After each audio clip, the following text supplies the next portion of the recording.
You guys, welcome back to another episode of Miles Out right here. I'm really excited to share with you guys what I'm going to be doing today. I've got something that's completely crazy. I'm going to be doing some sort of cake in the Dutch oven. It's going to involve pineapple rounds with heavy syrup sitting on the bottom. It's going to get caramelized with some vanilla cake sitting on top of that. Mix some cranberries in there, and then when we flip it over, I'm going to be making some homemade caramel to pour on top. But I don't want it to just be any caramel. Of course, we're going to use that really good Irish butter. We're going to caramelize that sugar, add that butter and the cream to it. We're going to make real homemade caramel, but I was also going to put some rum in it. But I also love a lot of smoke. So what I think I'm going to do is I'm going to use my pellet smoker right here, and I'm going to impart some smoke flavor. Put the rum in here. We're going to smoke it and see how it goes. So here's my dilemma. I don't know how much smoke to add. So I've got a bunch of shot glasses. And these shot glasses are what I'm going to be using every 15 minutes to test to see where the smoke is until it's good enough. So let's go ahead and get this thing fired up. So I'm going to be doing these shots in sequence, one at a time, with shot glasses based on exactly how much I would like to mess with what's on the shot glass. So the first one is going to be Pirates Alley. That's a pirate bar in New Orleans. Second one is a Boston Tea Party. Let's go ahead and get rid of those taxes. And the next one is Jack Daniel's Distillery in Lynchburg, Tennessee. The next one is a New York Police. New York City Police, don't mess with them. And the last one is don't mess with Texas.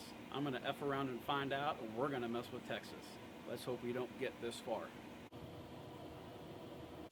Now these are all places that I have physically been to where I actually picked these up myself, except for the Texas. I have been to Texas, but this was actually shipped to me from a friend of mine. Erica, I appreciate this. Let's hope I don't have to make it this far, but we are going to go ahead and make it happen. Well, I've got this rum that I just picked up. I'm going to put in probably a shot or two. I really don't know how much it's going to take and if it's going to be good, but if it is good, I want to have a little extra just to say I have spiced rum that I smoked myself. I think that's pretty cool. I have guests over, I go to a friend's house, I'd like to maybe give this as a gift. Maybe not in this pot. Let's get started.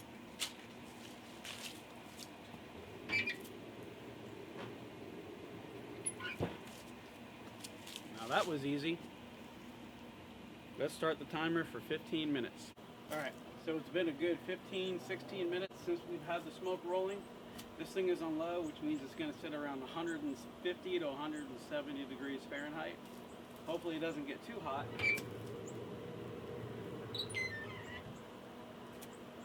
This is what we got here right now. So I'm going to go ahead and pour just a little bit into it. Not too much. So here it is.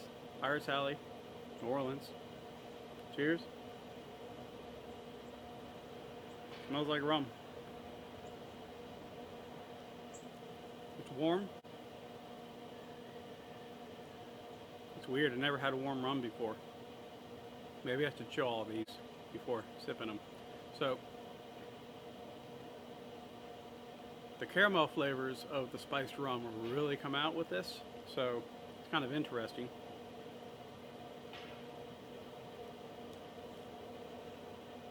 Very, very, very slight smoky flavor. I wouldn't even call it smoky flavor. But for you guys, I'm doing the shots. Let's set our timer for another 15 minutes, and I'll see you back there in a few seconds. Hi. Let's go ahead and get a little bit in here. All right. Put this bad boy back in.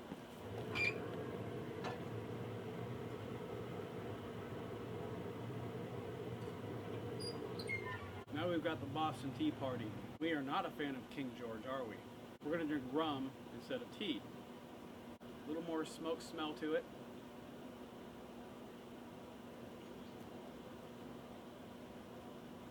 That's nice. That's pretty good. I like it. But I don't think we're done yet. Smell it? Not a whole lot of smoke flavor, but it is palatable. It's very nice. If this was going to be a drinker, that's awesome. But I want to put it into caramel, into a cake, on a cake to soak in. So, kind of want a lot of flavor. So, cheers. I hate driving in Boston, by the way. I don't recommend it to anyone. So it's been another 15 minutes. I'm ready to check into this. Let's check it out. So as you can see, we're kind of steaming a little bit. Still smells like rum. It's about 130 degrees Fahrenheit. So I'll put this in the fridge to kind of chill it a little bit. All right. Let's do a little more. I'm doing this for you, not me. Remember that. A little bit of a smoke smell.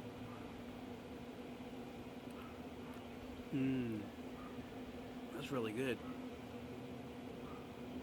This warm rum, it really pulls out a lot of the caramel flavors. I said that earlier, but man, it's just, I think this would be the perfect rum to do a mulled apple cider with some Kerrygold butter, some Irish butter. This is the Jack Daniel's Distillery. The smoke flavor is coming across quite nicely. That definitely could be a sipper for sure. Well,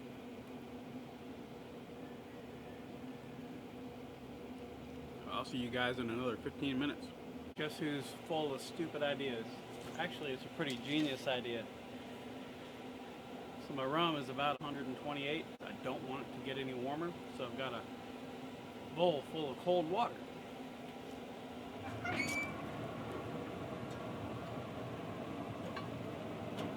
This should help cool it down a little bit so it doesn't get too hot. 15 minutes later, it's sitting at 92 degrees instead of 128. All right. I've got this. It's time. New York Police Department.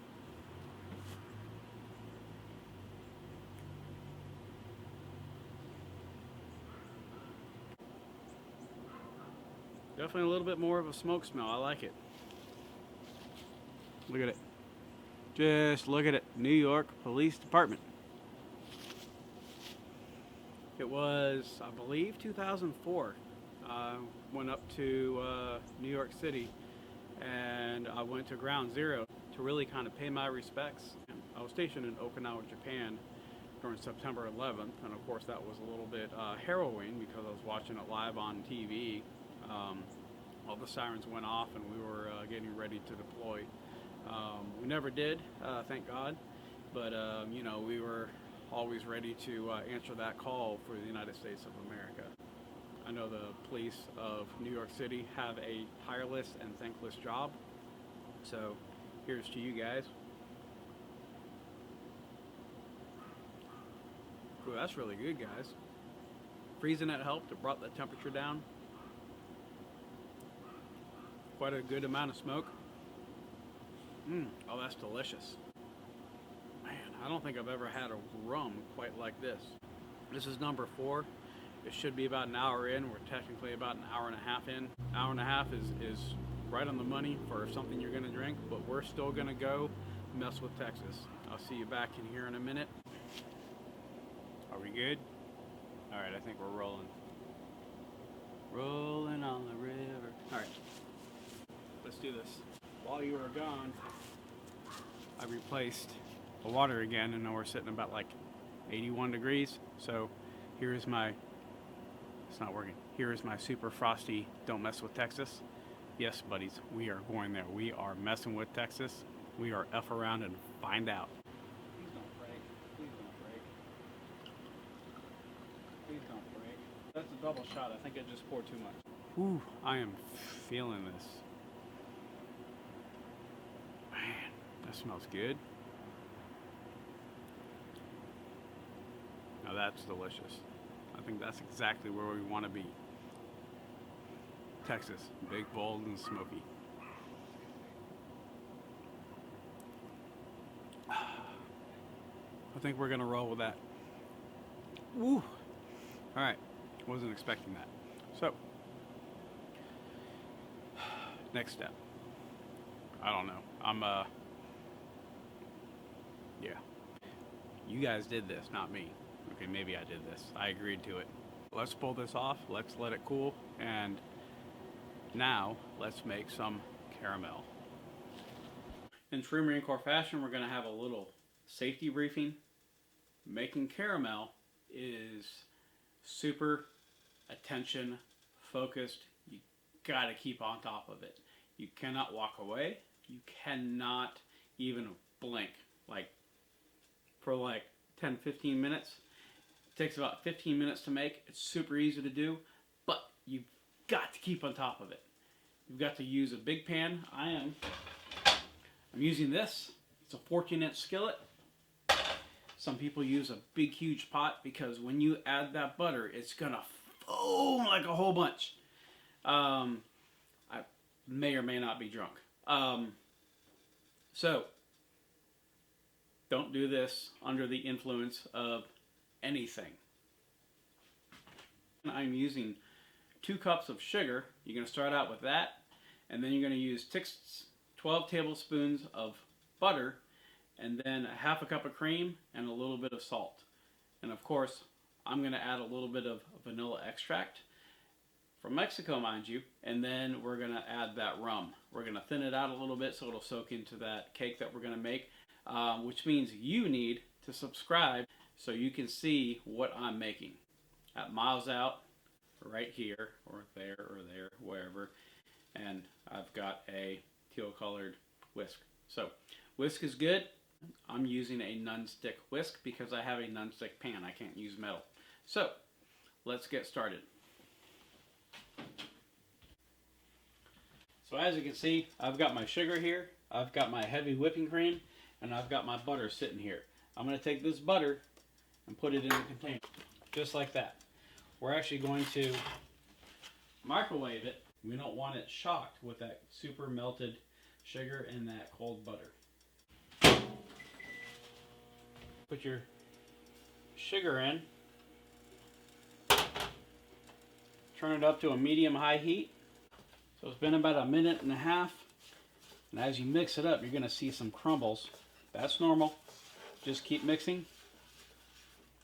You don't need to mix it every absolute second at this point, but later on you will. Sorry about that, guys. I had my auto wipe balance a little bit off. Don't forget to stir.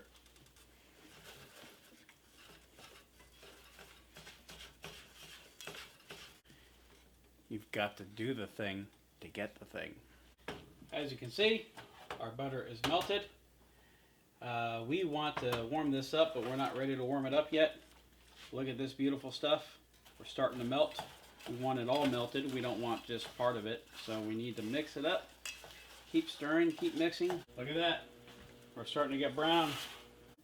I don't know how else to put it, guys. You cannot let this thing go. You've got to keep on top of it. It will burn your kitchen down. Don't ask me how I know. Now we're getting somewhere. We're starting to melt. We're starting to get where we want to be. We've been doing this almost 8 minutes now. Now we're getting there. We're almost done. I went ahead and took the heat down to a medium high to a medium low. There we go. That's better. If there's any clumps that come off your whisk, you definitely want to mitigate that. Keep it going until it's completely dissolved. Unlike water, which boils at 212 degrees Fahrenheit, this is molten sugar, which is almost the temperature of the core of the sun. If you stick your finger in here, you will probably die. So when I turn this off, I'm going to turn off the heat. I'm going to pour this in here. It will bubble and simmer, and we're going to mix this up, and it will not homogenize until it does. You're going to mix it and mix it and mix it, and sometimes you got to mix it for 4 to 5 minutes. Sometimes it only takes 2 minutes. A lot of times the oil doesn't want to mix in, but eventually it will. You just got to keep mixing, got to keep mixing, got to keep mixing. You don't want to stop mixing. You got to keep mixing. you don't stop. My temperature thermometer in here says it's 296 degrees Fahrenheit. 298. It's getting hotter. So, don't touch it. Looks like we're starting to get somewhere. Almost done. Well, let me show you something. Let it sit for a minute. But without that cream, it doesn't soften up. As soon as it cools off, it breaks up into teeny pieces. So that's not caramel. We need that cream to make it happen. We need a little bit of salt. A little bit more, because I like a good salty caramel. Let's go ahead and mix that in. We're going to mix this in and just blend it until it doesn't blend anymore. It's going to cool. That's fine. And last time I did this, I found I actually had to put it back on the heat. That some tended to help out a little bit. You're going to mix it up just a little bit at a time. And again, this is warmed up heavy cream, probably about 110, 120 degrees Fahrenheit. So that way there's not a huge difference of temperature. And you're going to continue mixing until there's nothing left to mix. When you do that, it should drizzle just beautifully. Let's drizzle a little bit on here. Last time we did this, it stayed solid. This one is staying liquid. Oh my goodness. That's really good. What I'm going to do is I'm going to add about a tablespoon of Mexican vanilla. We're going to mix this bad boy in. Keep in mind this is going to thin it up just a little bit because of the alcohol content. Oh my God, that smells so good. But we're not done yet. We're going to put rum in it. Man, you see how dark that is? Like, that is literally how dark it is. It smells very smoky. How much should we add? Let's add a quarter cup. Because I think that's a good starting point. Let's mix it in. Let's blend it in. We shall see if this is horrible or not horrible. We're going to keep mixing it until it's homogenized. I keep using that word. That is a very pretty caramel. Oh my gosh, guys. Like, I've never smelled a caramel like this. Oh, this is amazing. The vanilla, the rum, the smoke. There's nothing like this. Hope this isn't too hot. So I got some in here. See, how hot is it? It's not too bad. It's pretty hot. There's a light smoke. There's that rum. There's that brown sugar, kind of molasses kind of flavor from the spiced rum and the spices from the rum. Oh my gosh. That sugar and then that Irish butter. Oh, it just such a rich, decadent flavor. I'm glad I did a double batch. So now we're at the end of my video. Thank you again for watching another episode of Miles Out right here. I'm glad you guys are with me. Thanks for hanging in the entire time. I'm completely lit. I love this food. It's not just because I'm lit, but it is actually freaking amazing. One idea led to another idea, led to another idea, and I just get out of control. Let yourself get out of control as long as you have a little bit of a common sense to kind of bring you back in. But let your inspiration guide you where you want to go. This is where it led me today. Completely off the rails, unhinged. To recap, I smoked my rum. I did about 2.5 to 3 hours, and that's where our sweet spot was for the smoke. Then I did my caramel, which was perfect by itself. Then we added the Mexican vanilla, and then we went a step further and added that smoked rum, and it was just phenomenal. So it thinned it out just enough so when we pour it on that upside down pineapple cake with cranberries, mind you, that's just going to soak right into it, and it's going to be probably the best dessert we've ever had. I'm going to put a link in the description on my good buddy Daryl, who's at Budget Dad Adventures, and he's got lots of amazing outdoor videos. He's got a lot of survival techniques. He tests a lot of equipment, and he also does a lot of giveaways. So go ahead and check that channel out. Give that a like and subscribe. Get this one a like and subscribe so you see more of me, and you can catch up with what we're doing. We're going to go camping. We're going to go exploring, and I'm going to take you guys with me in mid-January. We're going to go up to north of Duluth, Minnesota, to a small place called the Sax-Zim Bog. It's a bog, frozen, 150 square miles of nothing but wilderness. It's absolutely amazing. I like to do wildlife photography, so you'll be seeing some of that with the great gray owls. I hope to see an ermine, some boreal birds coming down from the Arctic Circle all the way down to America, and I can't wait to show you guys what I'm doing up there. Thanks again for tuning in. I'm going to see you guys later at Miles Out, right here.